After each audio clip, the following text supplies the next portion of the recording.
teach English language arts to seventh graders and ninth graders. Is that something that like you just did as like a light like for like your career, or do you just kind of bumble into that just randomly once? No, I was strategic about it, I guess you could say.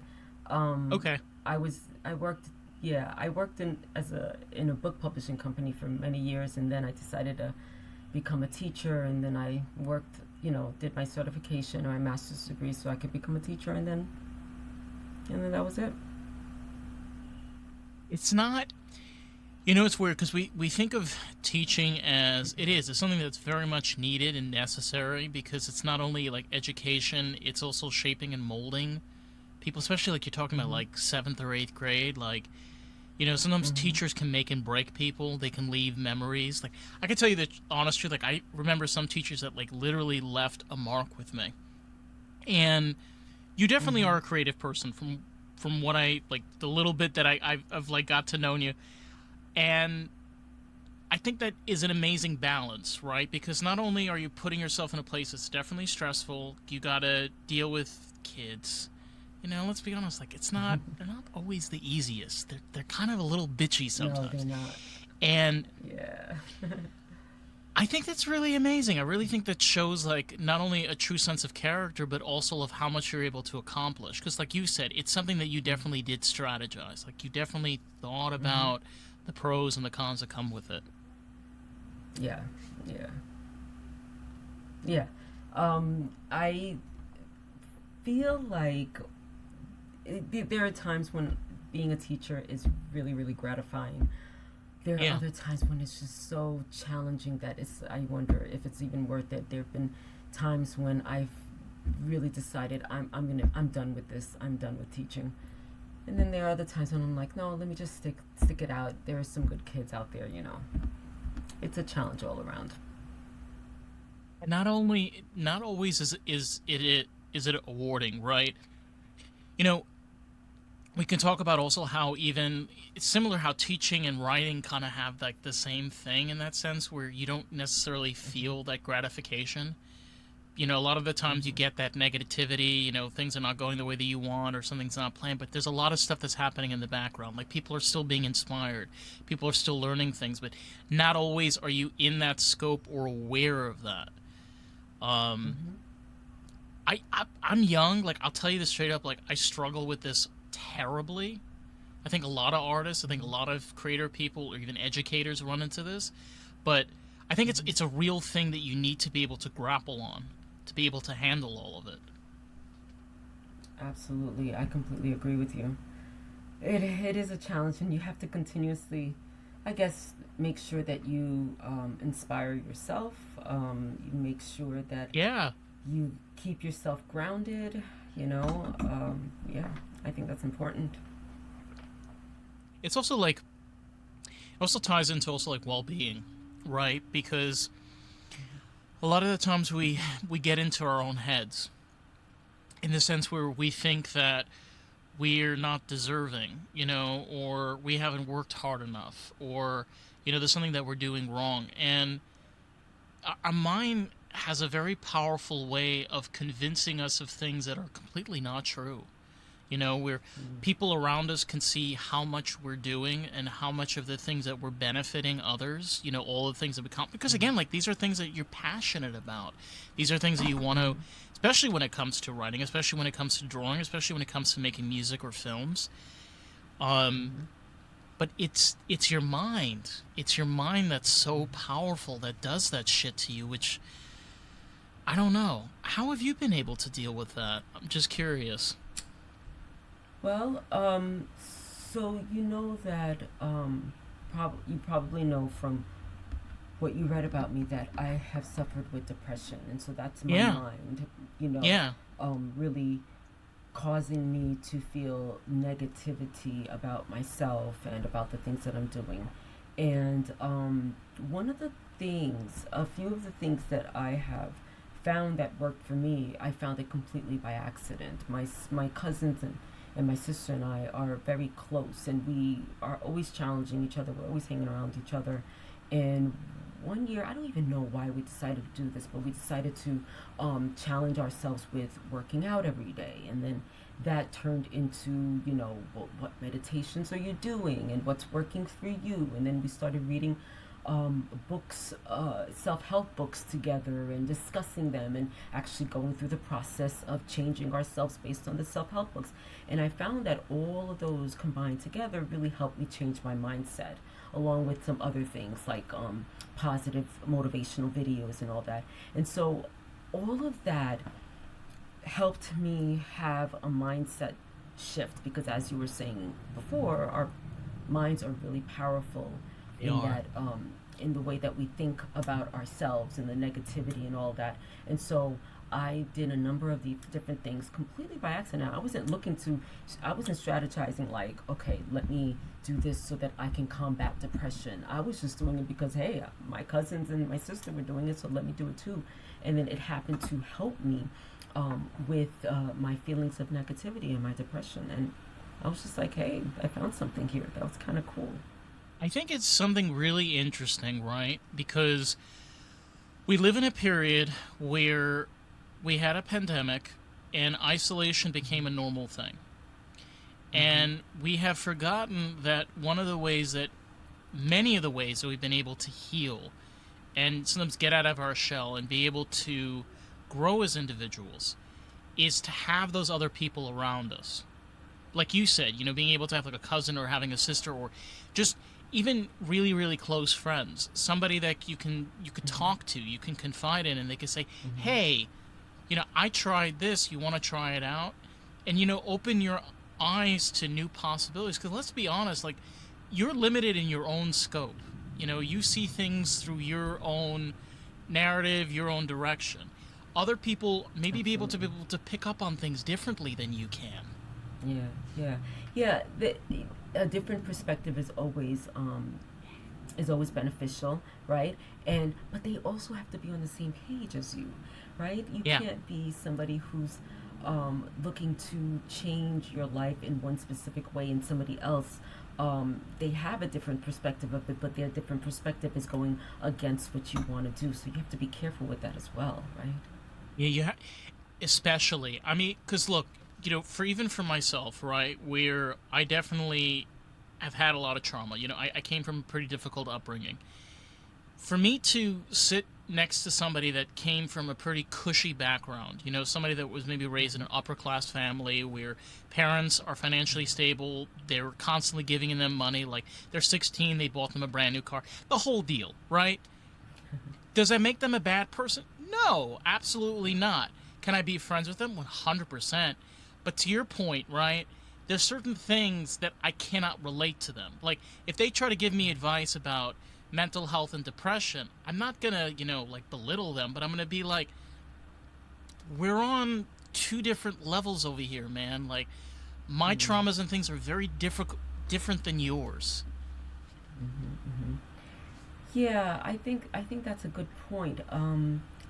I think being able to connect with somebody, relate to somebody, is extremely important when it comes to seeking advice and seeking mentorship, seeking um, any kind of help. I think you have to feel like you relate to that person. If you don't, it's not really going to do much for you. You probably, just like you said, you're not going to be able to really take them seriously with what it is that they're trying to help you with. Yeah. I mean, especially when it comes to also cultural classes. In the Mm-hmm. sense where, right, like I'm originally from New York and I live down here in South Florida, and something that you tend to run into is a lot of the times people come from different countries. Like they'll either come from Mm-hmm. like Haiti or Puerto Rico or Jamaica or Trinidad. Like from the Caribbeans, Mm-hmm. and they have very different culture than you do. Like, yeah, we're all living here in America, and yet America's immigrants and a melting pot, but there's that too, right?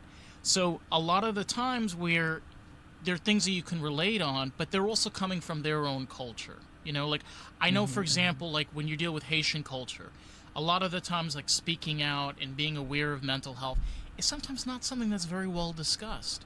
So sometimes when you're Yeah. able to, like, I'm in vocational school and I'm able to talk with these guys, they are able to open up and they feel that because they haven't had Mm-hmm. that their whole life. They have people now that they can Mm-hmm. be around that gives that to them.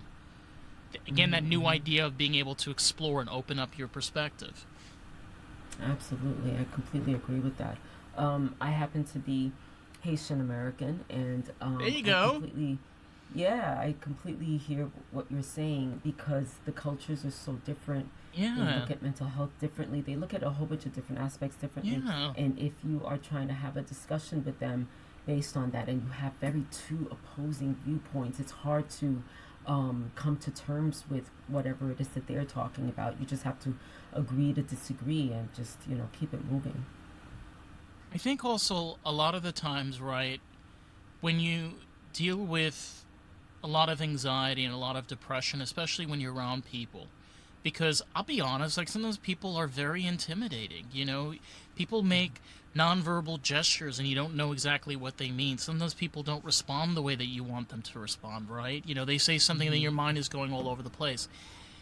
I feel being able to educate yourself and having a little bit more understanding of other people, it allows you to have that zen, that relaxed state of I'm not gonna take everything in so full hearted. I'm gonna take everything in slowly and gradually and kind of take it as it is.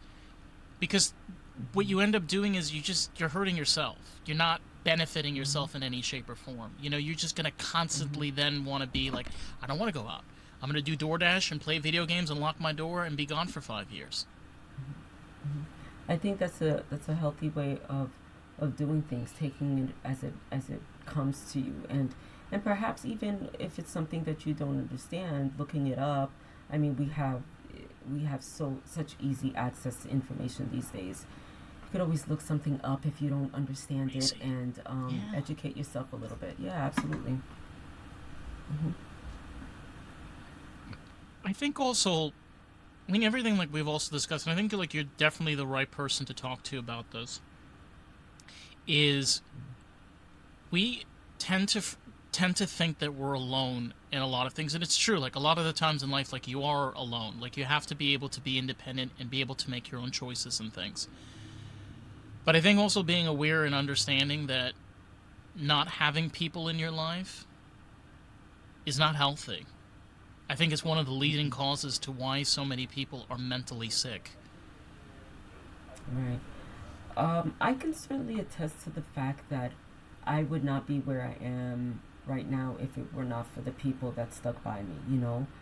Um, Yeah. you definitely do need people in your life. I was very depressed at one point, and I just kept to myself. And the only person who really understood the extent of my depression was my sister, and even her, I kept out of my world at some point when I was just all by myself and just wanting to sort of wallow in my sadness, in my depression.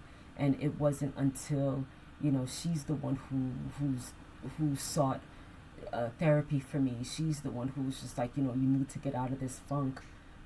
That's when that's when I pulled myself out.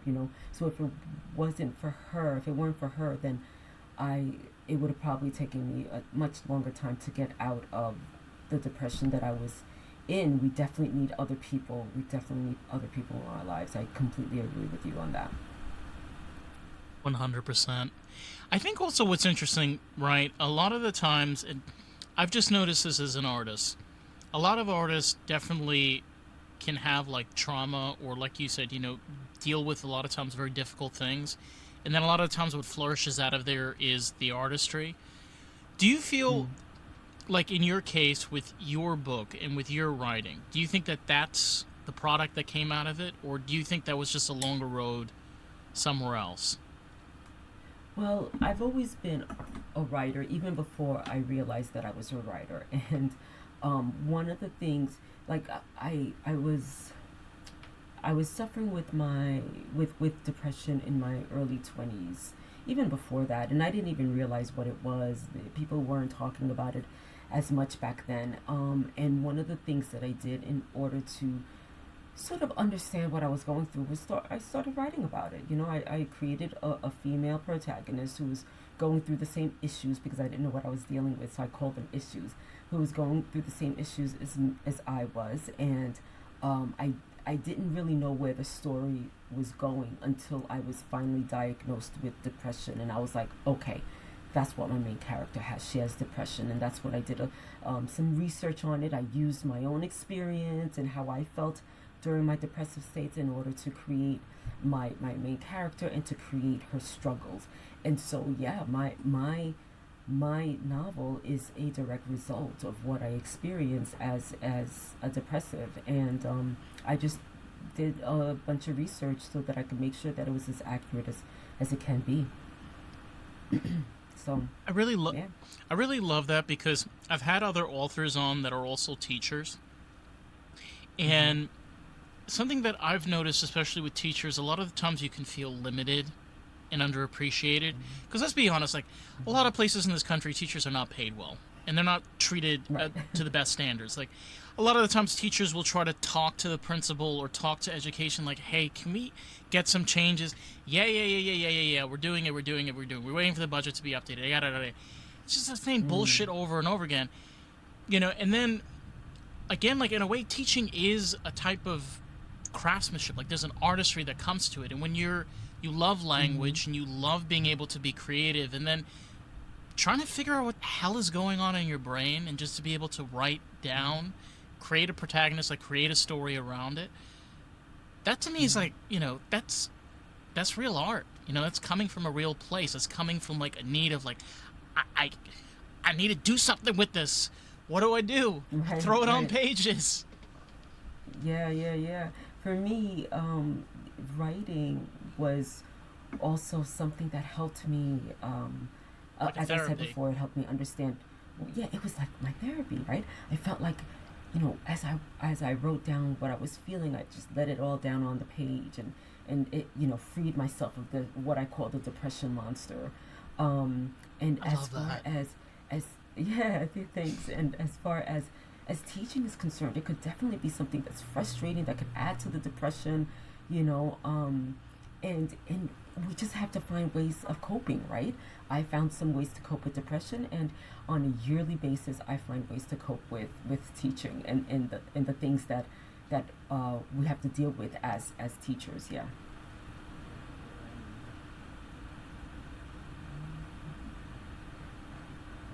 Uh oh, are we stuck? Right? You know what though? It's also about the awareness side of it too, because I feel like there's always this push of progression, right? That we need better education in this country. We need to better ourselves for the future generations and for the kids and yada yada. But yet, it's the little things that nobody talks about. It's the fact that you have an education system that is Mm. just non appreciative to the people that are putting in the work. Yes, there are a lot of teachers that should not be teaching. I 100% agree with, like, I've had plenty of those. I think we both have plenty of those. But I think there are amazing and Yes, fantastic and absolutely. creative teachers like yourself, right? That deserve, let's be honest, like deserves better, like deserves to be able to like, hey, I have a real story. I am really passionate. I'm really creative. I'm a really good writer. I'm able to make a story, you know? I think Mm-hmm. that this is Mm-hmm. what's important if we're going to talk about our education, if we're going to talk about mental health, if we're going to talk about people. Because this is where it starts. This is not where it ends or where it begins.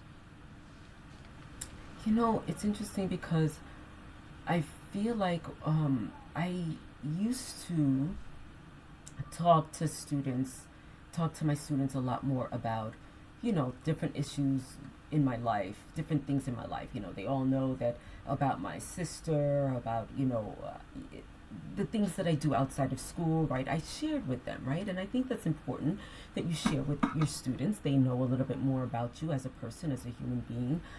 But You feel more human. I feel like yeah, you feel more human at that point.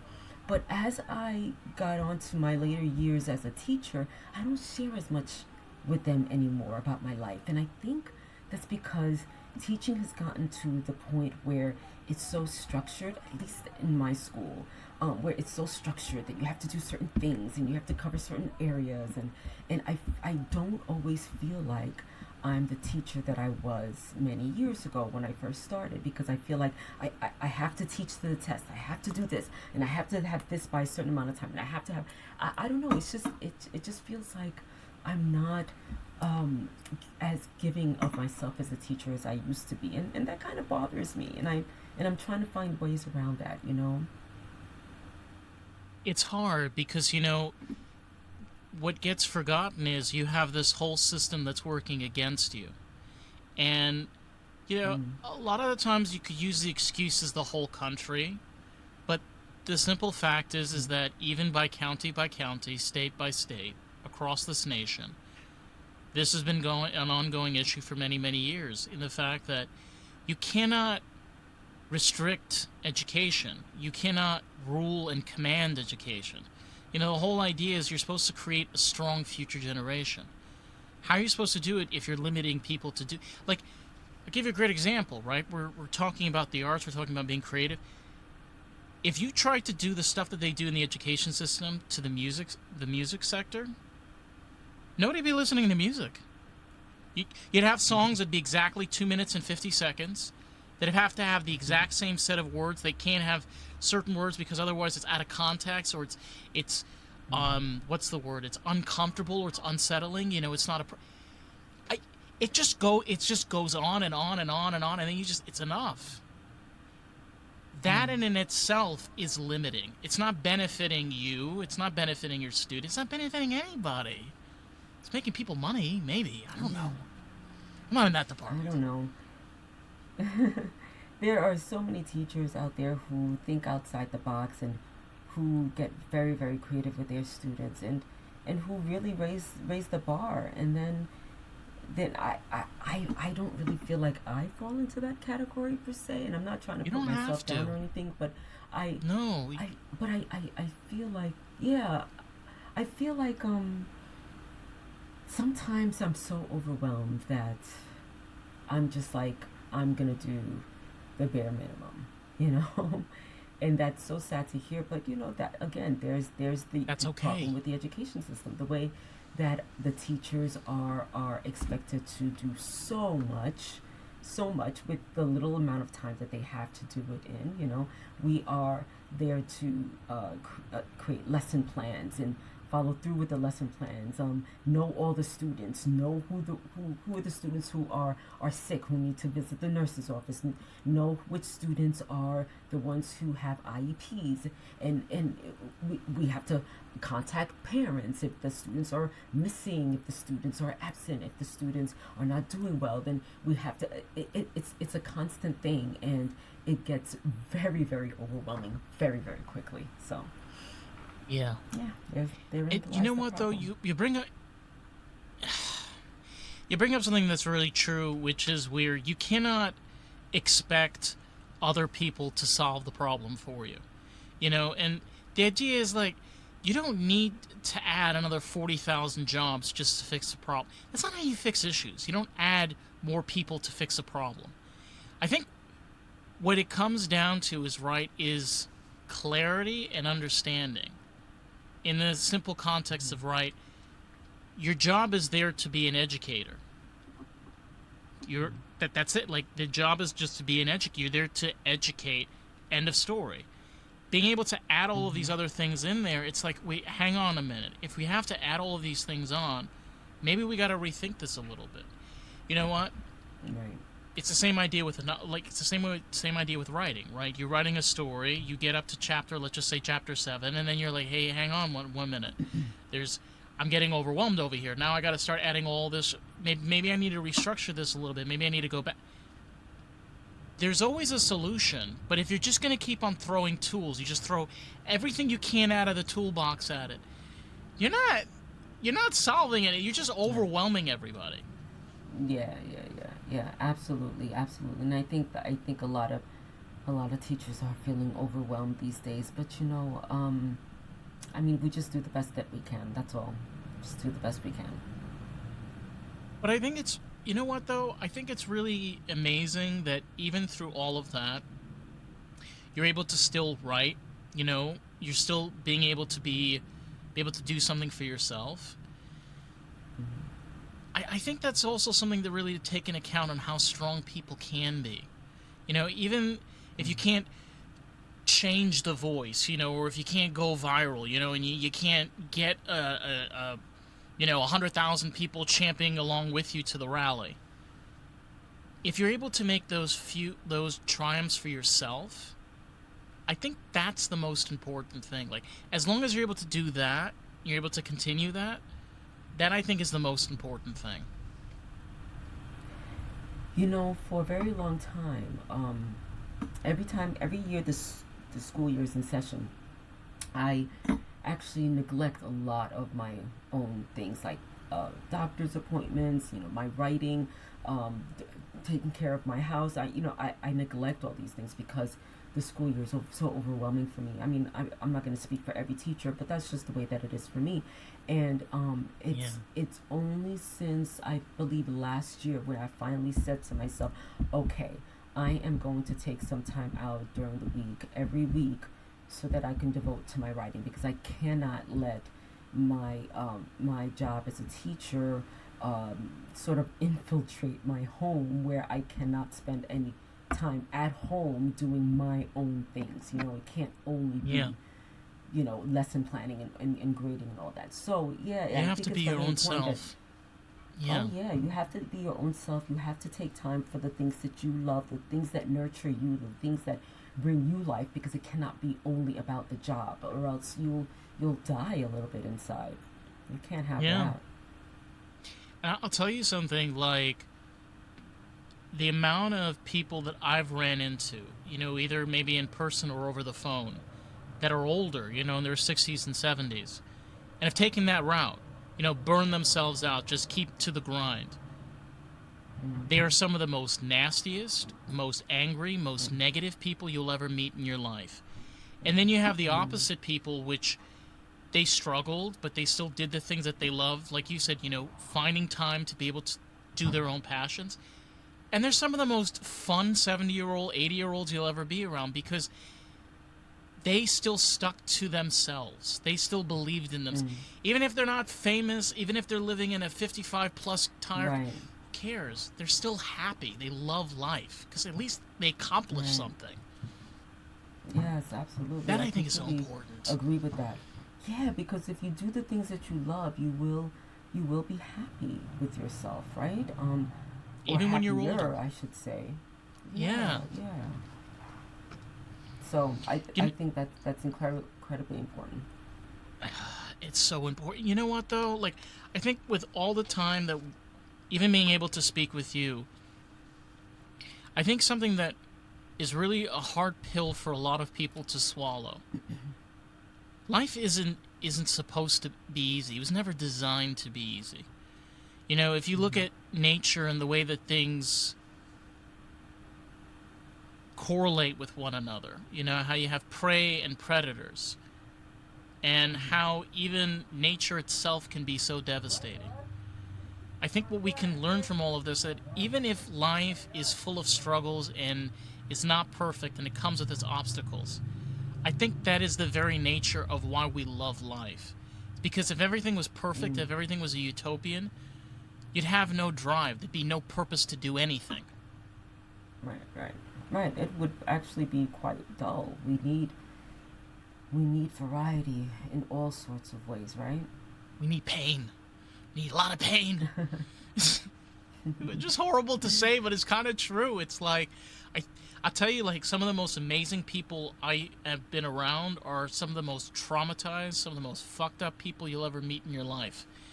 And they are very resilient, and sometimes the most positive and most outgoing people, because, like, they've seen the dark shit, and they say to Right. themselves, you know what?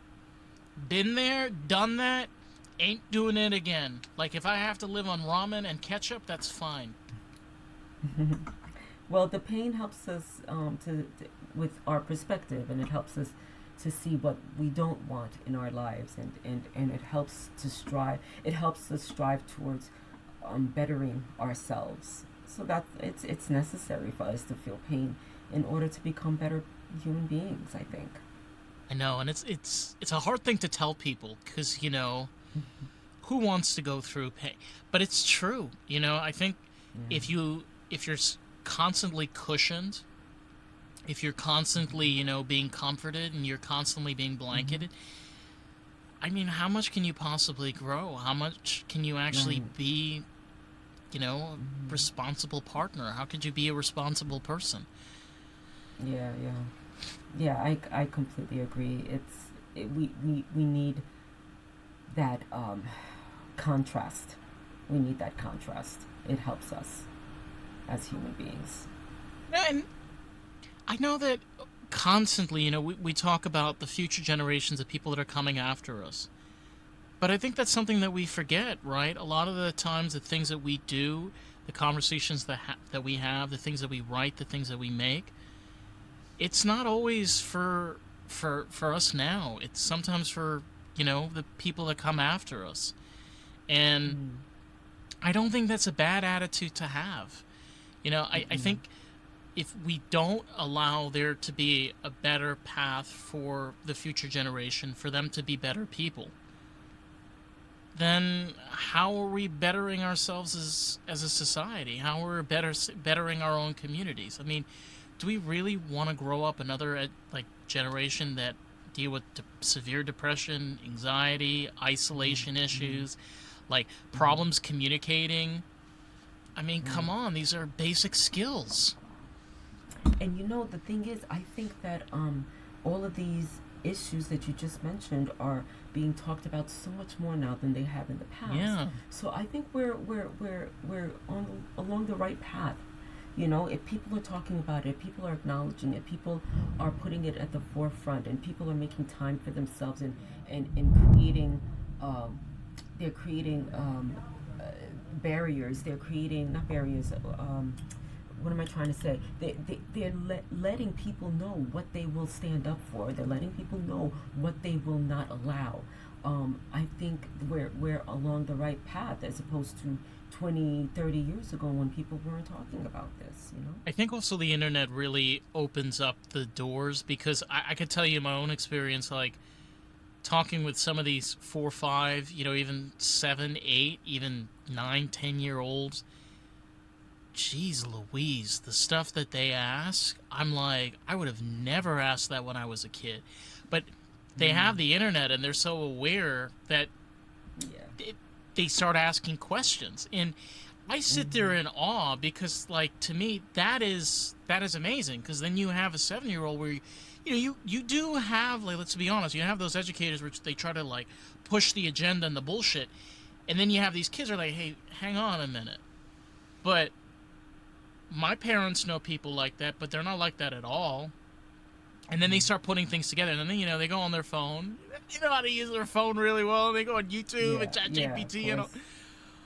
And, Mm-hmm. and they come up, they figure out and come up. So maybe in a way that we're creating a generation of problem solvers.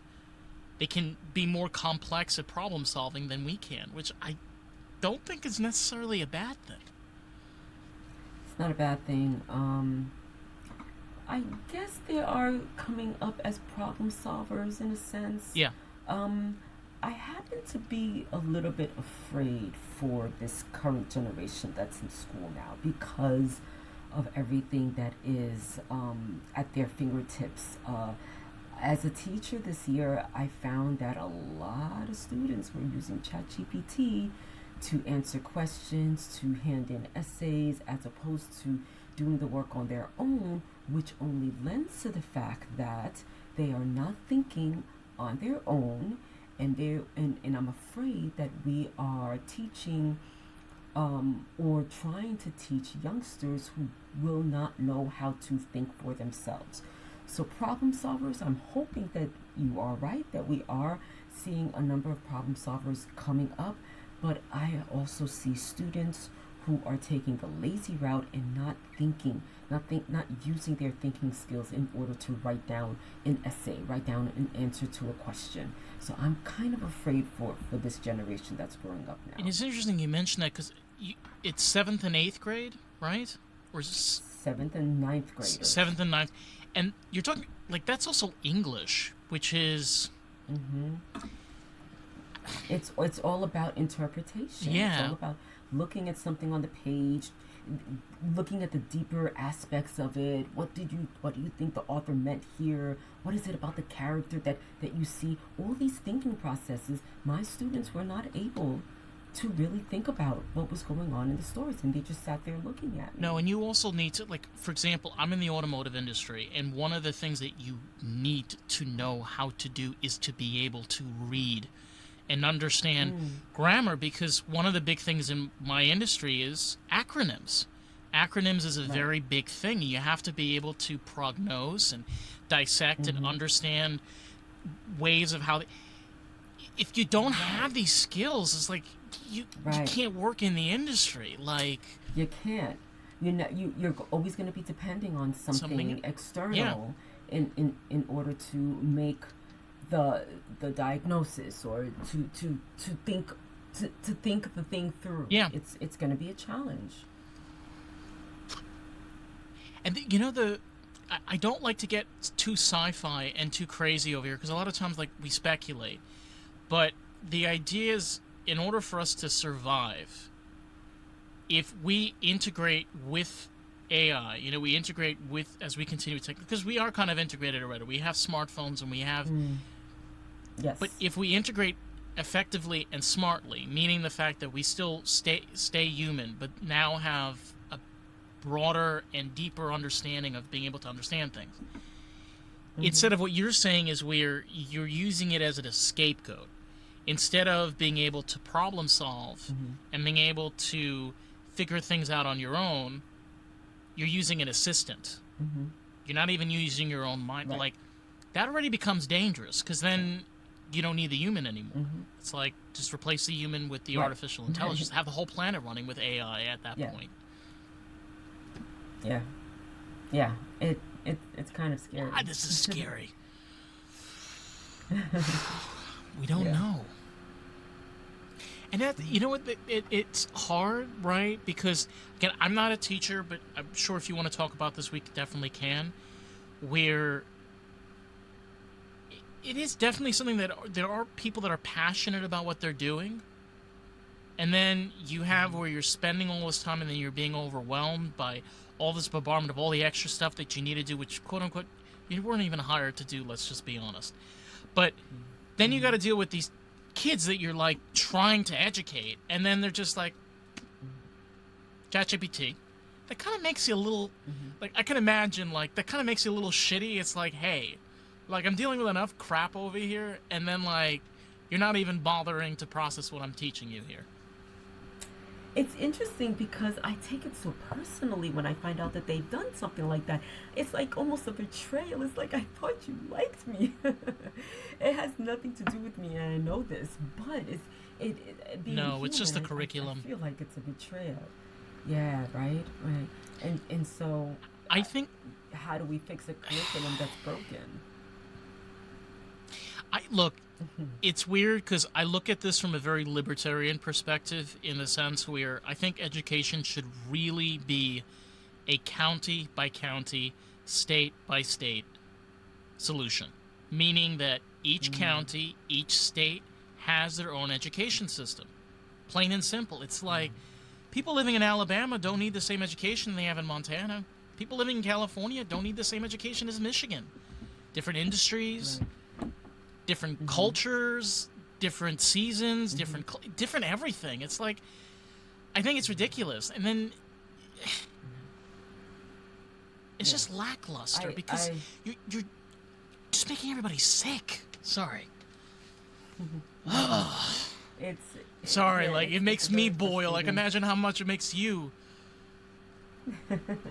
Well, I'm in it, and I just try to survive on a daily basis. But I mean, I can only do so much, and if I sit down and if I allow it to boil me, then I'll just go crazy. So I just deal with it the best way that I can. What do you think though, like from your experience as an educator for your entire career, like in regards to the idea of doing it a state by state, county by county instead of having where we've been having it where it's the entire country under one roof. Well, I mean, New York State does have its own education system, doesn't it? Am I wrong in that? Like, we have Well, the New York State Regents exams, and you know, um, I, I think I see what you're saying. I see what you're saying, but that would probably be good. I'm thinking if I honestly don't know. I honestly don't know. like, I okay, think it would I'm from, probably make things a little bit. Go ahead. like, for example, right? I lived in New York, so we have also, like, for example, New Jersey. New Jersey and New York, they're right next to each other, right? But they're two completely Mm-hmm. different states. They have two different economies, they have two different governments, they have two different systems, completely different. But to your point, right, New York and New Jersey have very similar education systems. They have pretty, like, with the Regency, and everything's kind of the same. Now, what I'm trying to get at is, right, I understand that they're right next to each other. You could literally drive from Teaneck, New Jersey to New York, like in a car, and it'll take you Mm-hmm. less than an hour. But Mm-hmm.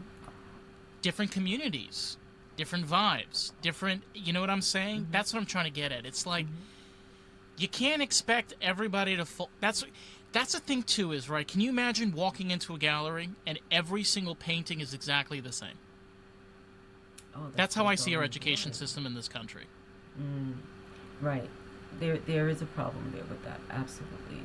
Um, which I guess if you want to think about it, we try to differentiate in terms of helping different students understand the material in different ways. But at the same time, there are still problems. There are still issues. I don't know. I don't know how to solve this No. No, it's nice to be able to, like, see it from an outside box and be able to see the different ways of how it works and how it doesn't. And especially when you take somebody that, like, you have experience and you have a career doing this, it's really it's really hard to be able to tell any individual to change an entire thing. You know, it's like almost impossible for any one person to be able to change an entire one thing. And I Mm-hmm. think this, like, disillusion of, like, I'm going to change the world. I'm going to make the world better. I love that Mm-hmm. analogy and I love that philosophy, but I feel like it can be so blindsided and kind of almost in Mm-hmm. your imagination at the same time because, like, you can't really change the world. You can't really. You can only do what you can do. You're only one person. Absolutely. Absolutely. I agree. That's why I just always do the best that I can. There's nothing else that can be done at this point. And if you want to think about it, I'm doing the best I can, one student at a time. How about that? I think you are. And again, like, I think the testament to that, and I know I said this earlier, like, is especially with being able to write, being able to carve out time to be able to do that, you being able to get your book out. Um, Mm-hmm. I think that in and itself is, like, the most important thing. The fact that, like, Mm-hmm. you put your mind to something and actually made something of it. Like, do you have plans of writing anything else in the future? I do. I do. I'm actually working on a few different projects. I just signed on to be part of an anthology, which I'm looking forward to. Um, Hey, that's yeah. awesome. Um, Thanks. Yeah. I am working on a second novel that Okay. doesn't have anything to do with depression like my first novel, but it is something that is close to my experience. Well, not close to my experience, but I'm taking off of my experience. How about that? As a Haitian American, and I do have a twin sister, so my novel is going to be about twins. Are you identical? So I'm We are fraternal, but we do look very similar. But we are That's good fraternal. enough. That's good enough. Yeah. Yeah, yeah. Yeah. So I'm working on that, and also I did have a blog Ooh. that was called Cathy's Cross: A Depressive's Positive Perspective, and it was just all about how I wanted to look at the positive perspective of things that had depressed me and the things that had brought me down, and I decided to take that off the internet so that I can take all of those blog posts and turn it into a book slash journal. That's genius. So I'm working. Yeah, thanks. So I'm working on those three projects currently. So I'm busy. I Right? try.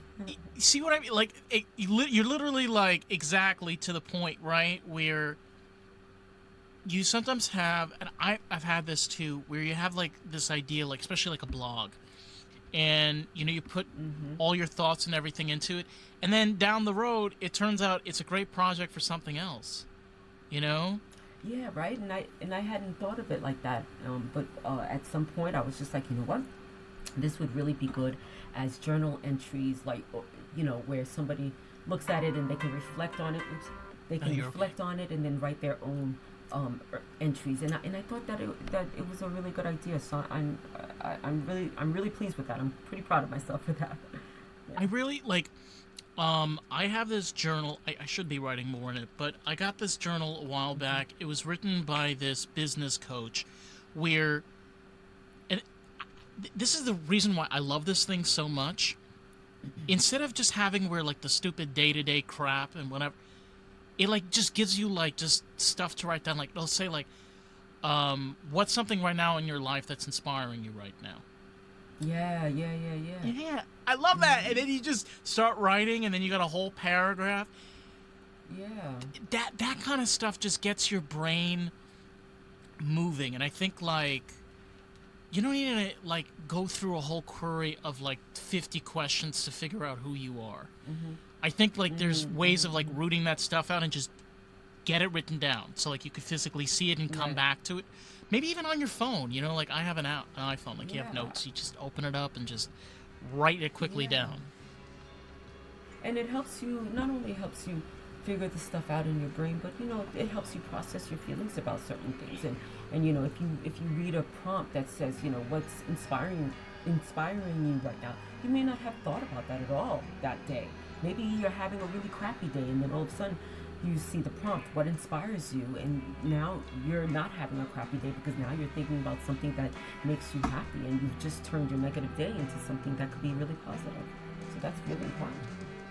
I have to say, you are just full of surprises in the best way possible because I love Yay. that. Because the cool thing is like every artist has a story, but there's some that have grit. There's some that are raw. There's some of them like give you like that avant-garde, like noir, and Mhm. you're definitely filling all of those boxes, 100%. Yeah, thank Of you. course. Yay. I was gonna ask you. I know you got a website. I know you got social media. I know your book is on Amazon. Where is the best place to find it? So I just got a website. So I've been working on this website for many months, and it's actually CathelinaDuvert.com. And on that website, you can see, what my you could purchase my book from there, and there are also other things that I created based on characters from my book. You can purchase that there as well. You can learn all about me there. I also have like links to other podcasts that I've done. So yeah, CathelinaDuvert.com. Love that. And I did notice on your website that there is an option to get an autograph copy. Yes, there is. Yes, there is. Yeah, and that would be directly from me. You can't get that one from Amazon. Mm-mm. You know what I'm gonna do? I usually put these up in a Substack. I will put a link if you want an autograph copy of the box, the box, in the Substack. Yeah. So anybody that gets the emails or checks out the post, you. you'll be able to. Come on, you get Lena like get that jam on there. Oh, it's beautiful. I love that. Thank you. Oh, my pleasure. Listen, I have to say, thank you so much for coming on and like just being open and just. It's hard to talk about this, you know. Like, I've definitely struggled with this. You definitely struggled with, and just being able to have that awareness, especially like with education, and being able to write and figuring out things in your life, like this is important. It is. It's really important to open up about these things. Absolutely, absolutely. Well, yeah, thank you so much for inviting me on. I really enjoyed this conversation. My pleasure. Well, listen, to anybody out there, if you want to check out more of Lost the Groove, you can find us at Lost the Groove Pod. And of course, you can find us everywhere, including Rumble and YouTube. So with that, catch you on the next one. All right, peace out.